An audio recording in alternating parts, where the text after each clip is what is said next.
একঘেয়েমি বাঁধাকপির স্বাদ পাল্টাতে আজ আমি তোমাদের সাথে ভিন্নভাবে একটা বাঁধাকপির রেসিপি শেয়ার করছি। এই রেসিপিটা একদমই অন্যরকম, অথচ সমস্ত ঘরোয়া উপকরণে তৈরি করা হবে এই বাঁধাকপির রেসিপিটা। হ্যালো বন্ধুরা, একাজ ডায়েরিতে সবাইকে স্বাগত। যারা আমার চ্যানেলে নতুন আছো প্রতিবারের মতো এবারও বলছি, প্লিজ আমার চ্যানেলটা সাবস্ক্রাইব করে পাশে থাকা বেল আইকনে ক্লিক করে দিও, তাহলে যখনই আমি আমার নতুন নতুন ভিডিও আপলোড দেব সবার আগে পৌঁছে যাবে তোমাদের কাছে। এবার তাহলে চলো আমি তোমাদের সাথে শেয়ার করি বাঁধাকপির এই রেসিপিটা আমি কিভাবে তৈরি করেছি। তাই এই ভিডিওটা দেখতে হলে শুরু থেকে শেষ পর্যন্ত তোমরা সম্পূর্ণ ভিডিওটা দেখো প্লিজ।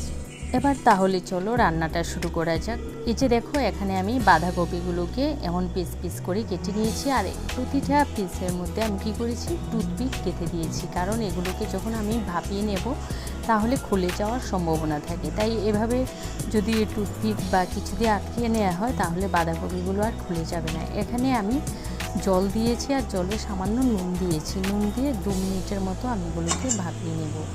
এই যে দেখো, এগুলো কিন্তু বেশি ভাপানো যাবে না, তাহলে কিন্তু খেতে ভালো লাগবে না, একটু যাতে ক্রাঞ্চি ভাব থাকে সেভাবে ভাপিয়ে নিতে হবে। এবার আমি নামিয়ে রেখে দিয়েছি। এখানে আমি একটা ব্যাটার তৈরি করব। প্রথমে নিয়েছি আমি কর্নফ্লাওয়ার, এবার দিয়ে দিচ্ছি আমি চালের গুঁড়ো।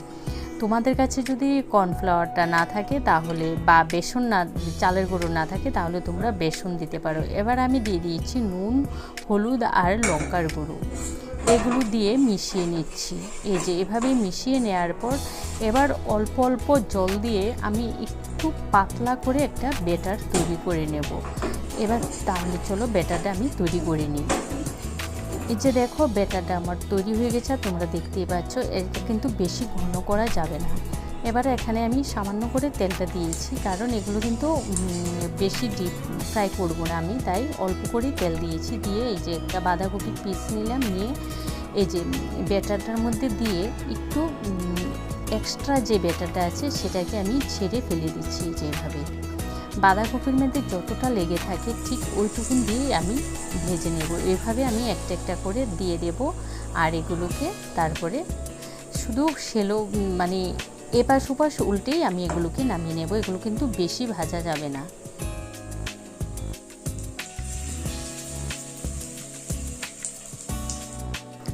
এবার দেখো, আমি এক পাশ করে উল্টে দিচ্ছি, আর ভিডিওটা অনেকটাই বড় হয়ে যাচ্ছিল তাই আমি স্পিডটা বাড়িয়ে দিয়েছি।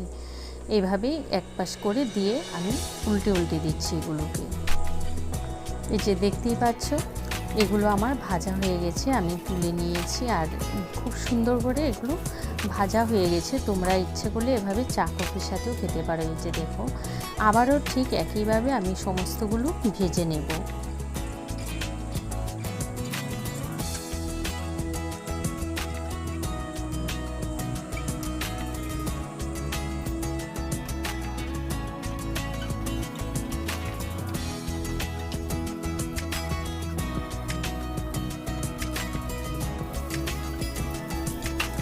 এই যে আমার সমস্ত বাঁধাকপিগুলো ভাজা হয়ে গেছে। এবার আমি ওই তেলেই কি করেছি, আলু দিয়ে দিয়েছি। একটা বড় সাইজের আলু আমি কেটে একটু ভাপিয়ে নুন হলুদ দিয়ে এগুলোকে ভেজে নিয়ে তুলে নিচ্ছি। এখানেও আমি স্পিডটা বাড়িয়ে দিয়েছি। এবার ওই একই কড়াইতে দিয়ে দিচ্ছি আমি তেল। এখানে আমি সর্ষের তেল দিয়ে রান্না করছি। এবার দিয়ে দিচ্ছি একটা তেজপাতা। তেজপাতাটা একটু ভেজে নেব, তাহলে তেজপাতার একটা সুন্দর ফ্লেভার আসে। এবার এখানে গোটা মশলা দেব, এলাচ, দারচিনি আর লবঙ্গ। এগুলোকে একটু ফোড়ন হতে দেব, কারণ এই মশলা থেকে সুন্দর একটা ফ্লেভার যাতে আমার এই তেলের সাথে মিশে যায়, তার জন্য এগুলোকে একটু আমি ফোড়ন করে নিচ্ছি। এখানে কিছু আমি অন্য কিছু ব্যবহার করব না। এবার এখানে আমি 2 পেঁয়াজ কুচি নিয়েছি। এবার আমি পেঁয়াজের মধ্যে দিয়ে দেব নুন। নুন দিলে কী হয়, পেঁয়াজটা তাড়াতাড়ি নরম হয়ে যায়।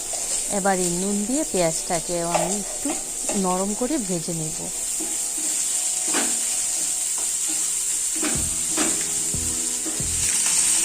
পেঁয়াজটা নরম করে ভেজে নেওয়ার পরে এখানে দিয়ে দিয়েছি আমি একটা টমেটো কুচি। টমেটোটাকেও আমি নরম করে ভেজে নেব। এই যে টমেটোটা নরম করে ভেজে নেওয়ার পরে এখানে আমি মশলা কিন্তু অল্প ব্যবহার করব। 1/2 চামচ দিয়েছি ধনের গুঁড়ো, আর 1/2 চামচ দিয়েছি জিরের গুঁড়ো, আর দিয়ে দিয়েছি আমি এখানে হলুদের গুঁড়ো আর লাল লঙ্কার গুঁড়ো। ঝালটা তোমরা তোমাদের পছন্দ মতো দেবে। এখানে আমি ঝালটা একটু কম করেই দেবো, তাই হাফ চামচ দিয়েছি। এবার আমি দিয়ে দিচ্ছি আদা বাটা। আমি কিন্তু এমনিতে সব রান্নায় খাই কাঁচা লঙ্কা, কিন্তু এখানে কাঁচা লঙ্কাটা ভালো লাগবে না, তাই আমি শুকনো লঙ্কার গুঁড়ো দিয়েছি। আর দিয়ে দিয়েছি হাফ চামচ চিনি।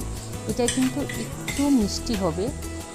আর দিয়ে দিচ্ছি আমি 2 চা চামচ, চায়ের চামচে যদি দাও তাহলে 2 চামচ টমেটো সস বা টমেটো কেচাপ যাই বলো দেবে। আর যদি বড় চামচ দিয়ে দাও 1 টেবিল চামচ দেবে, কারণ বেশি দিলে কিন্তু ভালো লাগবে না। এবার একটু জল দিয়ে আমি এই মশলাটাকে ততক্ষণ পর্যন্ত কষিয়ে নেব যতক্ষণ না পর্যন্ত ওই মশলা থেকে তেল ছেড়ে আসছে।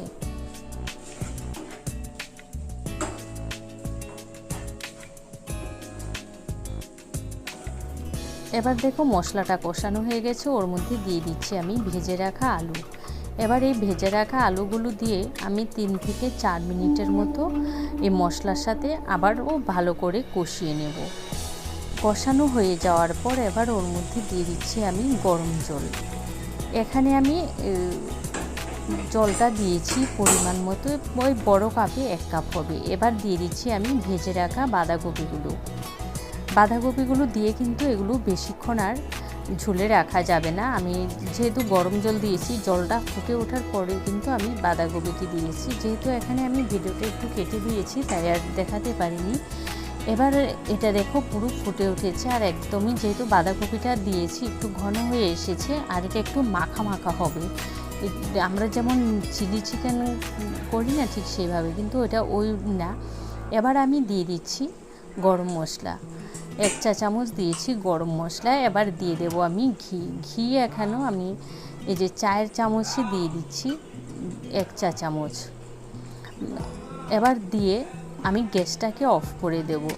গ্যাসটা অফ করে দিয়ে এগুলো দিতে হবে নামানোর আগে। গ্যাসটা অফ করে আমি ঢেকে রেখে দেব 3 মিনিটের মতো।